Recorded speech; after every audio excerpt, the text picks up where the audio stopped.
Hello dear friends, today let's continue with Tusan's story on my channel. Don't forget to give this video a like and leave your comments below to encourage me to create more upcoming videos. Recently, the days have no longer felt as gentle as before. Tusan could sense it very clearly. Not through complaints or dramatic changes in their daily routine, but through small details so subtle that no one would notice unless they truly paid attention. The way Hai's eyes lingered a little longer when he stared off into the distance. The stretches of silence that lasted just a bit too long during dinner. The soft sigh he let out when he thought she wasn't looking. He still did all the familiar things as usual. He still woke up early to take her to work, still reminded her to eat properly, still texted to check on her during the day. The same gentle care and sense of responsibility were there. But Tusan understood that behind his calm expression was something heavy weighing on his heart. His voice no longer carried the same fullness of energy as before. When he answered her, there was often a slight pause, barely noticeable, as if he were trying to hide a worry he had not yet found the courage to name. And it had all started with Hai's mother. She was a woman who had lived her entire life frugally. Simple in her living, careful with every expense, never allowing herself to indulge in anything beyond what was necessary. Every dong she had saved was earned through years of hard work. Rainy mornings at the market, late nights and early dawns. Days when she felt ill yet still forced herself to sit and sell her goods. That savings was not merely a number. It was a lifetime of endurance, patience, and sacrifice. She had never thought of spending recklessly. In her mind, that money was meant for emergencies, for the days when old age would no longer allow her to work. More than that, it was a quiet preparation for Hai's future, when he would build his own family, when he might need support from behind the scenes. She only wished to ease his burdens, even if just a little. But then, an unexpected turn of events arrived. An old friend suddenly reappeared, someone she had known for years, once close in the past. At first, there was nothing suspicious about the reunion. Casual visits, friendly conversations, questions about life that made her feel cared for. Gradually, however, the topic shifted to a so-called rare investment opportunity. Land prices were about to rise. The area was soon to be developed. If she invested early, the profit would be significant. The promises were delivered with confidence, accompanied by photocopied documents, planning maps, and even on-site visits to see the potential land with her own eyes. Every detail was arranged carefully, leaving no obvious reason for doubt. At first, Hai's mother hesitated. She was not used to risky investments, but years of acquaintance slowly lowered her guard. Reassurances, guarantees of profit, and the fear of missing out came in waves, gradually eroding her caution. In the end, she made her decision. She withdrew all her savings, every bit she had carefully put aside over the years, even the portion she had never told anyone about, and placed it into that opportunity. In her heart, it was not greed that drove her but hope. Hope that if the investment succeeded, she could help Hai more. Hope that she could give her son a stronger foundation for the future. But only a few weeks later, everything collapsed in the coldest, cruelest way possible. The phone could no longer be reached. Messages were met with silence. Calls rang endlessly before being cut off. Anxiety began to creep in. When she went to the friend's address, she learned that the house had been vacated not long before. Neighbors had no idea where they had gone. Unease slowly turned into panic. After asking around, she was horrified to discover she was not the only victim. Several others in the area had fallen into the same trap. The same promises, the same script, the same disappearance without a trace. In that moment, whatever fragile hope she had left completely shattered. The shock was too overwhelming for her to process. She did not dare tell Hai. Her fear was not only about the money lost. What tormented her most was the feeling of having been too trusting. She feared her son's disappointment, feared the sadness she might see in his eyes, feared that she had personally diminished what could have been preserved for his future. She tried to hide everything. She continued her daily routine as if nothing had happened. She spoke as though all was normal. But inside, guilt and anxiety grew heavier each day. Sleepless nights stretched on. Meals no longer tasted the same. The mounting pressure drained her body rapidly. Until one day, when all those suppressed emotions became too much to bear, her body could no longer endure. She collapsed. That moment was not just the physical fall of a mother, but the result of days filled with silent self-blame and fear. She was taken to the hospital in a state of exhaustion, her spirit severely shaken. And from that point on, the truth she had tried so hard to conceal could no longer remain hidden, opening a new and challenging chapter for the entire family. As reality slowly came to light and the true weight of their worries stepped out of the shadows. When Hai found out, he went completely still. It wasn't a burst of panic, nor an immediate explosion of anger. It was a hollow silence spreading through his mind, as if every surrounding sound had been drained away. He sat for a long time in the hospital corridor, his eyes fixed on the door to the room where his mother was resting, while his thoughts tangled in chaos. It wasn't about the money. That amount, even though it was everything his mother had saved over so many years, he believed he could earn again. What made his chest tighten with pain was the fact that she had endured everything alone in silence.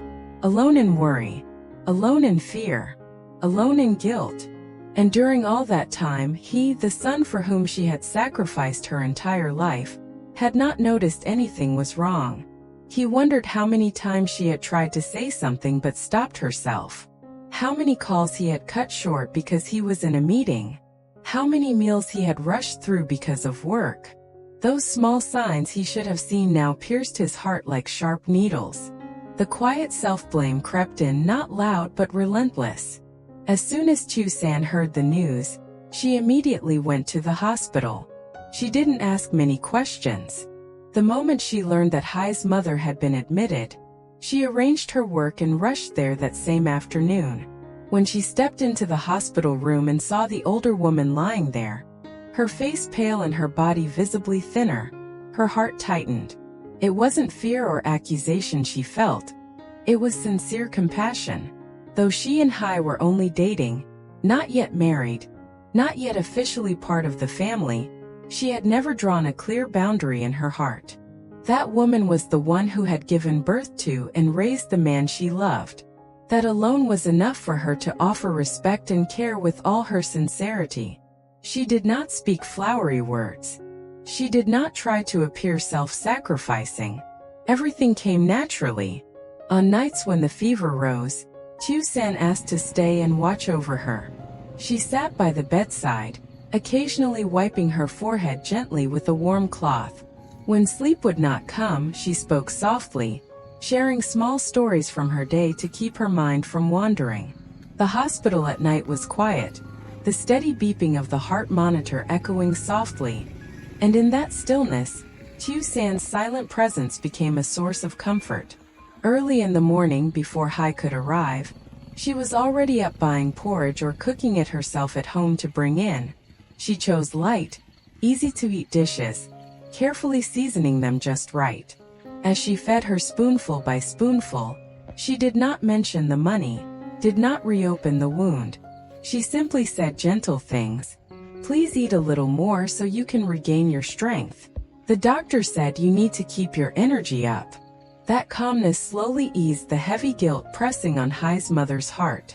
One afternoon, when sunlight streamed more softly through the hospital window, her condition had stabilized.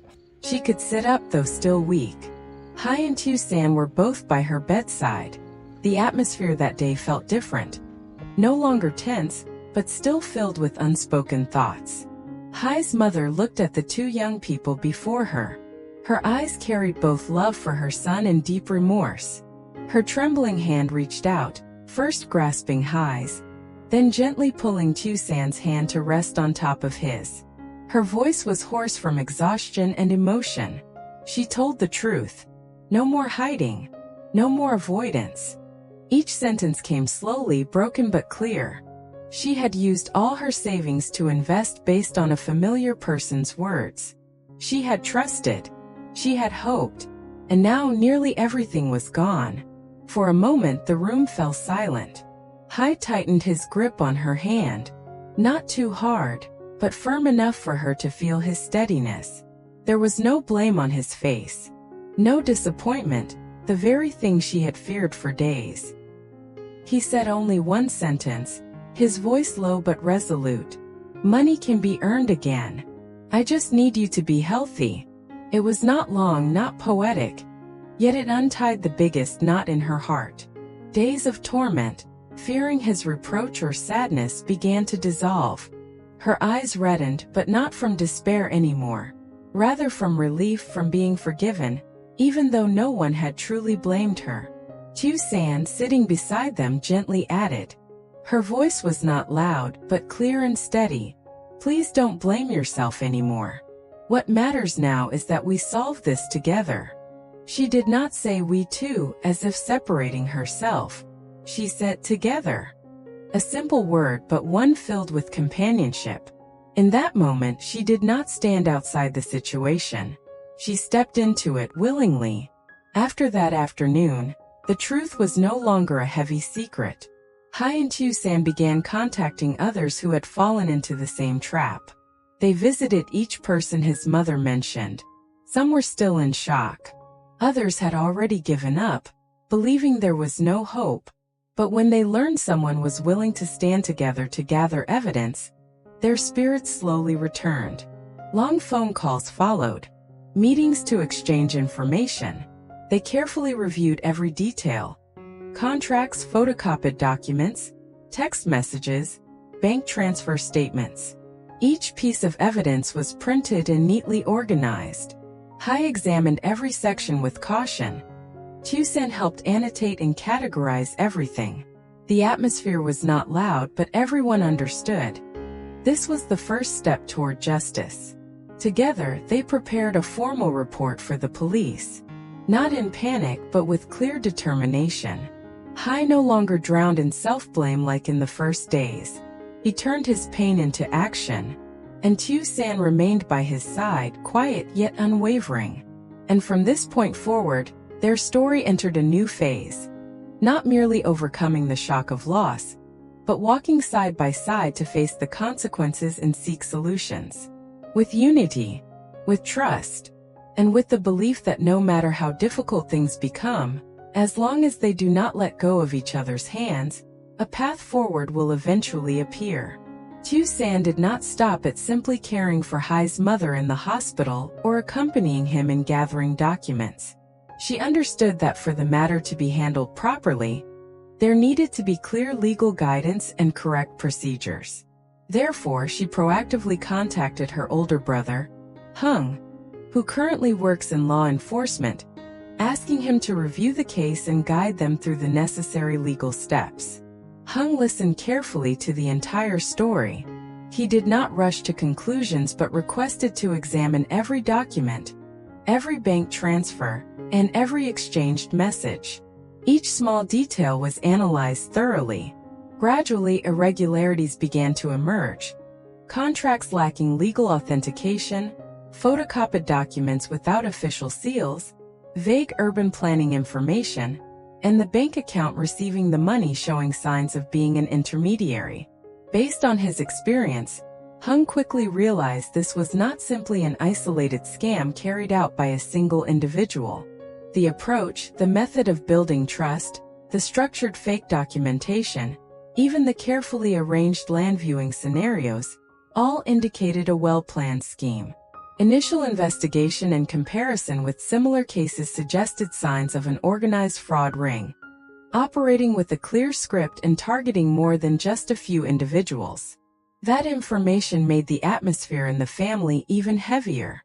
If it had been a single individual, resolving the matter might have been more straightforward.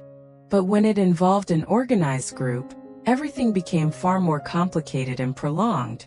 Pressure began to weigh on Hoai in a quiet yet unmistakable way. His company was entering an important phase, with multiple projects needing completion and meetings requiring resolution. Numbers, contracts, and business plans already consumed most of his time. Now, added to that were family matters, meetings with authorities, and discussions with other victims to consolidate information. There were nights when he sat silently in front of his computer screen, but his mind could no longer fully focus on work. There were mornings when he woke with dark circles under his eyes, worrying about his mother while thinking about the next course of action. He tried to keep everything balanced, but the fatigue gradually showed in his gestures. And throughout all of it, Tusan never stepped away. She did not stand aside to observe, nor did she retreat to avoid the pressure. She stayed by his side, quietly but firmly. When Hai met with other victims to gather additional information, she went with him. When he submitted documents to the authorities, she waited outside, preparing any missing paperwork. When he felt discouraged because the investigation had not yet produced clear results, she gently reminded him that such matters required time and patience. There were no grand promises, no dramatic declarations, just steady companionship day after day. At times, sitting in the long corridor of a government office, Hai would glance at Tusan beside him. She never complained about the long waiting hours, never showed frustration at the complicated procedures. She simply reviewed the files again, checking copies, organizing documents neatly. In that moment, a feeling he could hardly describe rose within him. Perhaps it was during this hardship that Hai truly realized how important Tusan was to him. Before, their love had been warm dates, caring messages, and plans for the future. But now, facing a real crisis, he understood the true value of partnership. Not everyone would willingly step into such a chaotic period. Not everyone would remain calm enough to face pressure from both family and work. Her presence did not instantly remove the difficulties, but it ensured he no longer felt alone. And sometimes that alone was enough to keep moving forward. Yet questions still lingered ahead. Would the scammers soon be arrested? Or would they continue hiding in the shadows? Would the life savings of so many victims ever be recovered? Or would it remain a painful lesson? And how would this crisis, with all its pressure and challenges, affect the relationship between Tusan and Hai? Would their love be strong enough to withstand everything? The developments ahead will certainly not be simple.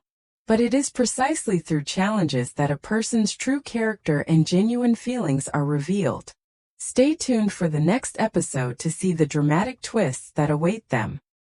Xin chào mọi người đã quay trở lại với kênh của mình. Hôm nay thì mình đang trong quá trình làm video nhé mọi người. Bây giờ mình làm đã xong hết rồi, kể cả tiêu đề cũng như là ảnh thun thì mình cũng đã xong rồi. Bây giờ thì mình sẽ hoàn thành, sau đó xuất ra từ các bút và tải lên nha.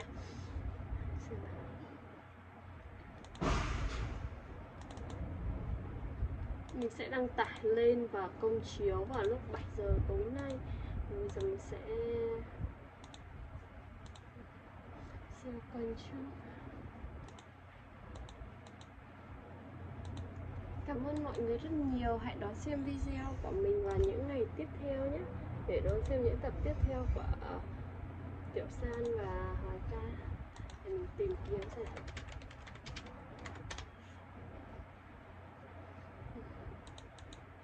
Tạm biệt mọi người.